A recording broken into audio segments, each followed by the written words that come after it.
نحمده ونصلي على رسوله الكريم أما بعد رب اشرح لي صدري ويسر لي أمري واحلل عقدة من لساني يفقهوا قولي۔ دینی رہنمائی کی مجلس نمبر 278 میں سبھی سامعین کی خدمت میں السلام علیکم ورحمۃ اللہ وبرکاتہ عرض ہے۔ آج کی مجلس کا پہلا سوال یہ ہے کہ روئے زمین پر تمام مساجد کو خانہ کعبہ کی طرح بیت اللہ کہہ سکتے ہیں یا نہیں، یا پھر یہ لفظ صرف کعبہ مشرفہ ہی کے ساتھ خاص ہے؟ جواباً عرض ہے کہ معنوی اعتبار سے تو تمام مساجد کو اللہ کا گھر کہا جا سکتا ہے، جیسا کہ قرآن پاک میں اللہ تعالیٰ نے فرمایا فی بیوت اذن اللہ ان ترفع ویذکر فیہا اسمہ یسبح لہ فیہا بالغدو والآصال۔ یہاں بیوت سے مسجدیں مراد ہیں۔ اسی طرح بعض احادیث شریفہ میں بھی مساجد کو بیوت اللہ کہا گیا ہے۔ اس لیے معنوی اعتبار سے اگر یہ کہہ دیا جائے کہ مسجد بھی اللہ کا گھر ہے تو اس میں کوئی خلاف واقعہ بات نہیں ہے، لیکن باقاعدہ نام دیا جانا کسی مسجد کو بطور علم کے اور بطور نام کے، یہ صرف کعبہ مشرفہ کے ساتھ خاص ہے۔ تو بیت اللہ کا نام مطلقاً جب بولا جائے گا تو اس سے کعبہ مشرفہ مراد ہوگا۔ تو اس لیے اس بات کا خیال رکھنا چاہیے کہ بطور نام کے کسی مسجد کو بیت اللہ نہ کہا جائے، معنوی اعتبار سے کہہ سکتے ہیں۔ سوال کرتے ہیں کہ والدین یا بڑوں کے پیر چھونا کیسا ہے؟ اور بعض لوگوں کو دیکھا ہے کہ وہ اپنے پیر و مرشد کے پیر چھوتے ہیں،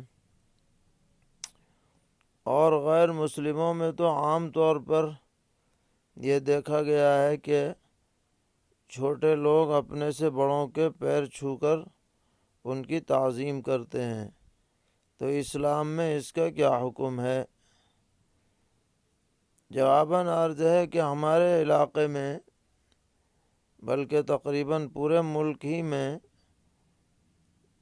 پیروں کو چھو کر کے تعظیم کرنا یہ غیروں کا شعار ہے، مسلمانوں کا یہ طریقہ نہیں ہے۔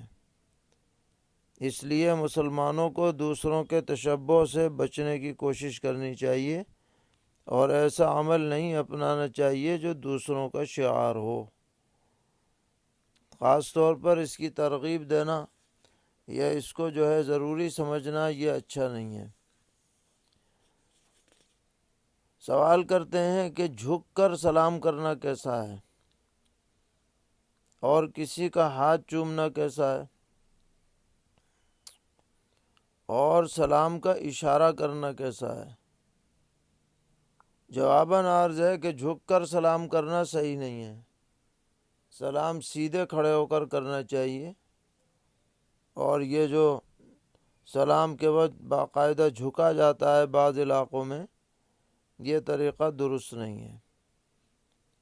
اسی طرح ہم یہ دیکھ رہے ہیں کہ آج کل بہت سی جگہوں پر لوگ مصافحہ کرنے کے بعد پھر فوراً سر پر ہاتھ پھروانا ضروری سمجھتے ہیں، اور اس کے لیے سر جھکا دیتے ہیں سامنے۔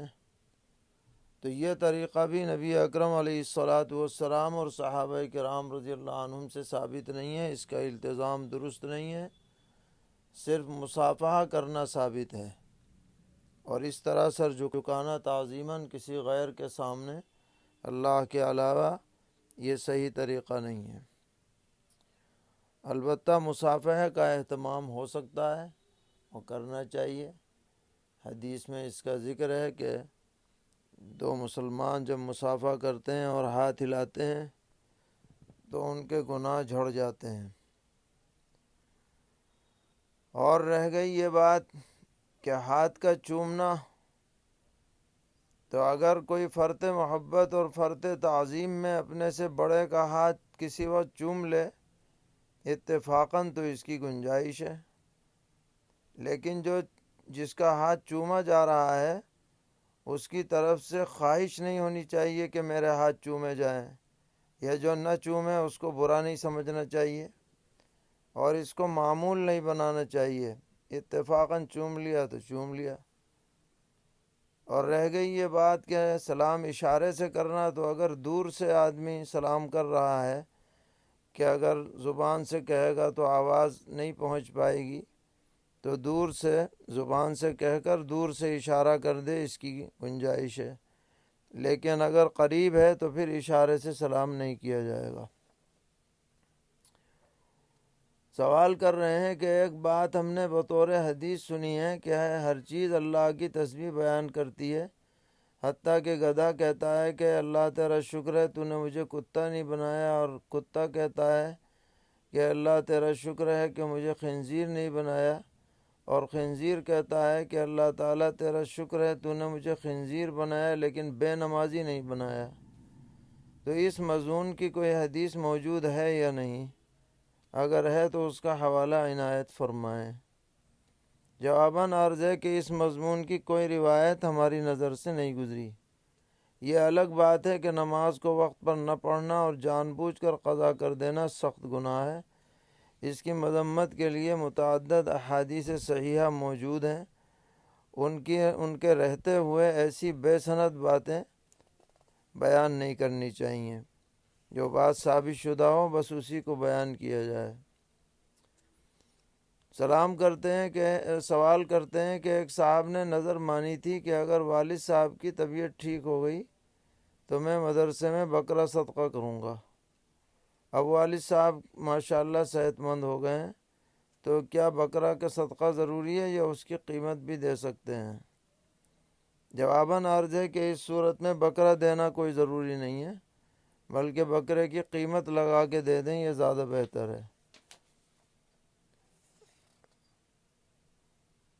سوال کر رہے ہیں کہ آج کل عوام الناس کثرت سے شوقیہ بلی پالتے ہیں، اور یہ بھی بڑی مہنگی خریدی جاتی ہیں، 10,000 15,000 روپے میں خرید کر لاتے ہیں، اور پھر ان کے کھلانے پلانے پر بھی ہر مہینے کافی روپیے خرچ ہوتے ہیں۔ تو کیا اس طرح کی بلی کی خرید و فروخت جائز ہے یا نہیں؟ جواباً عرض ہے کہ بلی ایک نفع بخش جانور ہے۔ یہ گھر میں رہتا ہے تو چوہوں سے حفاظت رہتی ہے، کسی طرح کی بھی بلی ہو چوہوں سے حفاظت رہتی ہے، لہذا اس کی خرید و فروخت فی نفسی ہی درست ہے، اور اگر کوئی اس کو خریدتا ہے یا بیچتا ہے تو شرعاً اسے منع نہیں کیا جائے گا۔ سوال کر رہے ہیں کہ عوام الناس یہود و نصارہ کی طرح شوقیہ کتا پالتے ہیں اور اس کی خرید و فروخت بھی کرتے ہیں، تو کیا اس طرح کے کتوں کی خرید و فروخت درست ہے یا نہیں؟ اگر کتے کی بیع و شراء ناجائز ہے تو بلی کی بھی ناجائز ہونی چاہیے، کیونکہ بلی اور کتے دونوں کا گوشت کھانا ناجائز ہے، تو ایک کا جائز ہے دوسرے کا ناجائز کیوں ہے؟ معقول وجہ بتلائیں۔ جواباً عرض ہے کہ یہاں پر 3 چیزیں یاد رکھنی چاہیے۔ پہلی بات تو یہ ہے کہ کتا اگر نفع بخش ہو، مثلاً شکاری کتا ہے جس کو سدھایا گیا ہے یا اس کے اندر سدھنے کی گنجائش ہے، تو اس طرح کے کتے کی بیع احناف کے نزدیک جائز اور درست ہے۔ اور جن روایتوں میں کتے کی قیمت کھانے کو منع کیا گیا ہے وہ یا تو منسوخ ہیں اور یا غیر نافع کتوں پر محمول ہیں، یعنی جن سے فائدہ اٹھانا متصور نہیں ہے۔ پہلی بات یہ ہوئی۔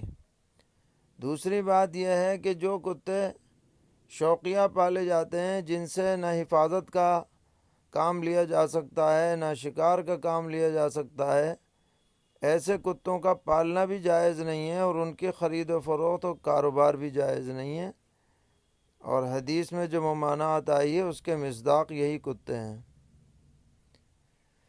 تیسری بات یہ ہے کہ بلی کی خرید و فروخت جائز قرار دی گئی ہے جمہور علماء کے نزدیک، اس لیے کہ بلی ایک نفع بخش جانور ہے۔ اور آپ نے جو یہ فرمایا کہ جس کا گوشت ناجائز ہے تو اس کی بے بھی ناجائز ہو، تو یہ اصول ایسا منطبق نہیں ہوتا، اس لیے کہ حضرت امام طحاوی رحمۃ اللہ علیہ نے فرمایا کہ گدھا ایسا جانور ہے جس کا گوشت نہیں کھایا جاتا لیکن اس کی بے و شرح بالاتفاق جائز ہے۔ تو جس طریقے پر گدھے کی بے جائز ہے نفع بخش جانور ہونے کے اعتبار سے، اسی طرح بلی کی بے جائز ہے کیونکہ وہ بھی ایک نفع بخش جانور ہے۔ اور خود نبی اکرم علیہ السلام نے اس کے بارے میں محکامات میں سہولت دی ہے، یہ فرمایا کہ یہ آنے جانے والا، گھر میں رہنے والا جانور ہے۔ سوال کر رہے ہیں کہ ہماری مسجد سے متصل ایک اسکول ہے، جمعہ کے دن مسجد بھر جانے کی صورت میں ہم لوگ اسکول کے حال میں نماز ادا کر لیتے ہیں۔ اس وقت ہمیں مسجد شہید کر کے اثر نو تعمیر کرنی ہے، تو کیا اس اسکول میں مسجد مقرر کر کے 5 وقتہ نماز پڑھ سکتے ہیں یا نہیں؟ جواباً عرض ہے کہ عارضی طور پر جب تک مسجد کی نئی تعمیر نہ ہو، اسکول میں اگر 5 وقتہ نماز پڑھ لی جائے تو اس میں شرعاً کوئی حرج نہیں ہے، جمعہ بھی وہاں پڑھ سکتے ہیں، سب لوگ اکٹھے ہو کر کے وہاں نماز پڑھ لیں۔ سوال کرتے ہیں کہ مسجد میں کچھ صفیں خالی رہ جاتی ہیں، اس کے باوجود لوگ حال میں قریبی اسکول کے حال میں نماز ادا کرتے ہیں، تو ان کی نماز درست ہوگی یا نہیں؟ جواباً عرض ہے کہ مسجد میں اگر صفیں خالی ہیں اور اسکول متصل نہیں ہے بلکہ کچھ فصل کے ساتھ ہے، الگ جگہ سمجھی جاتی ہے، تو اتصال صفوف نہ ہونے کی وجہ سے ان کی نماز درست نہ ہوگی۔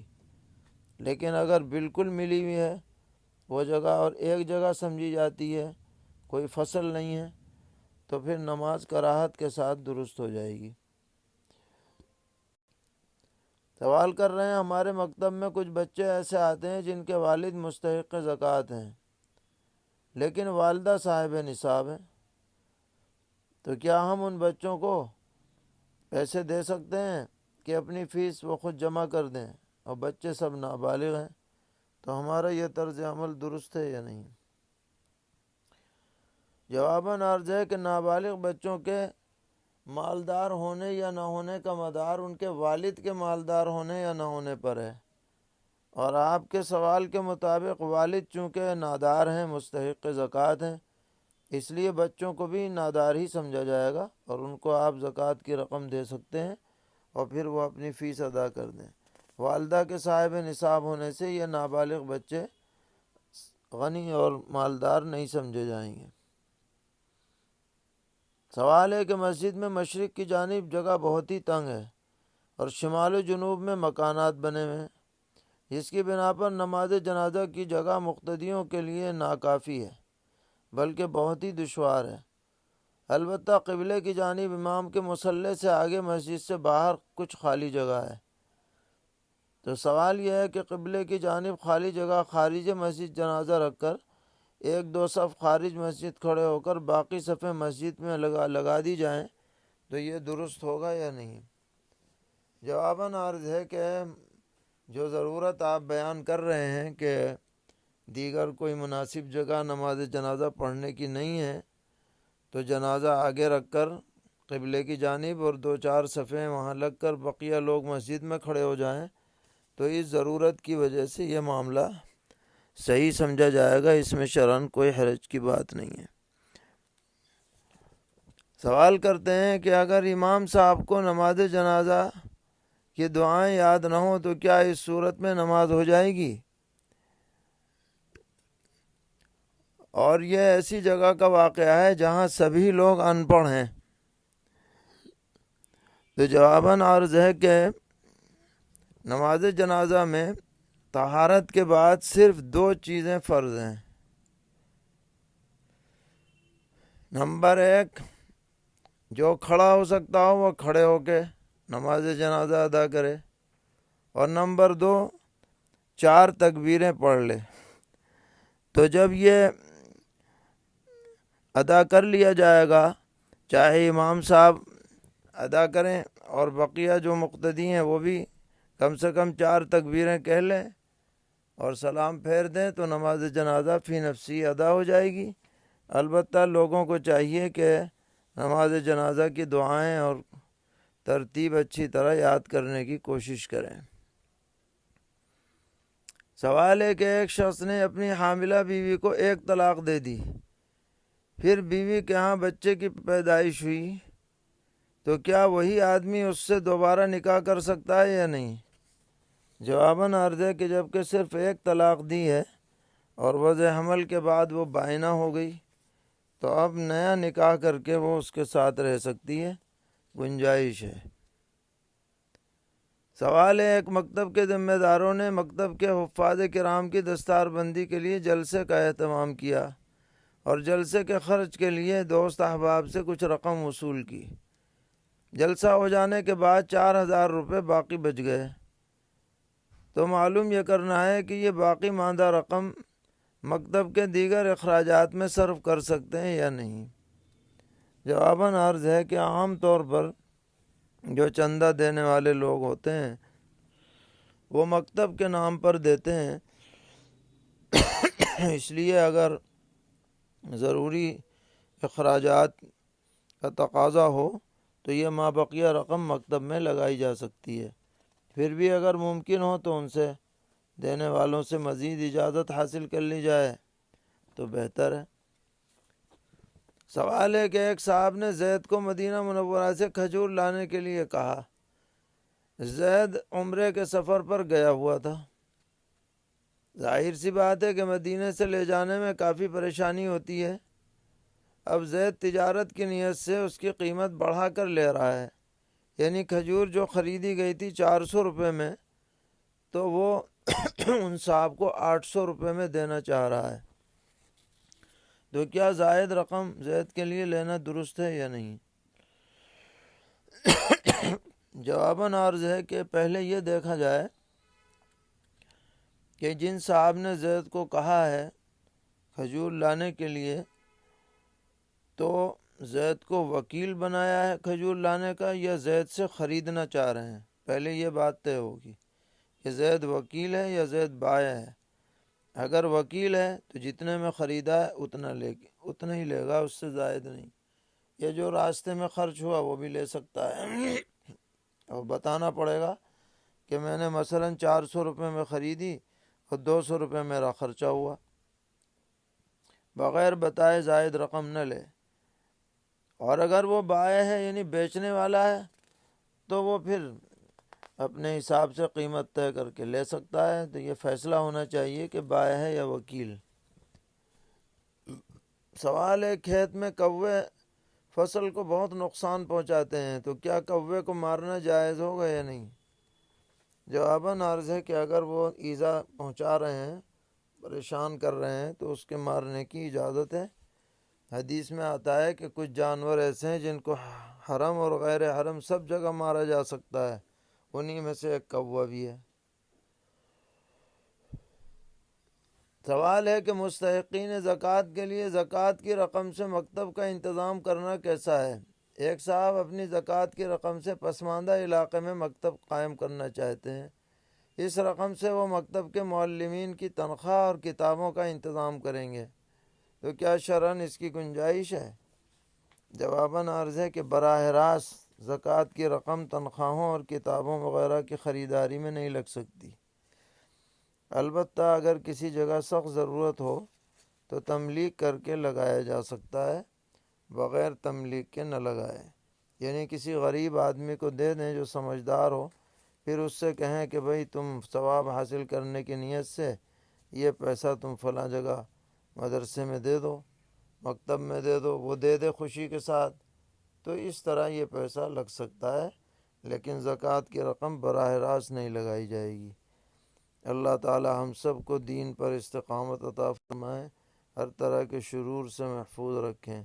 وصلی اللہ تعالی علی خیر خلقہ محمد وآلہ وصحبہ اجمعین برحمتک یا ارحم الراحمین۔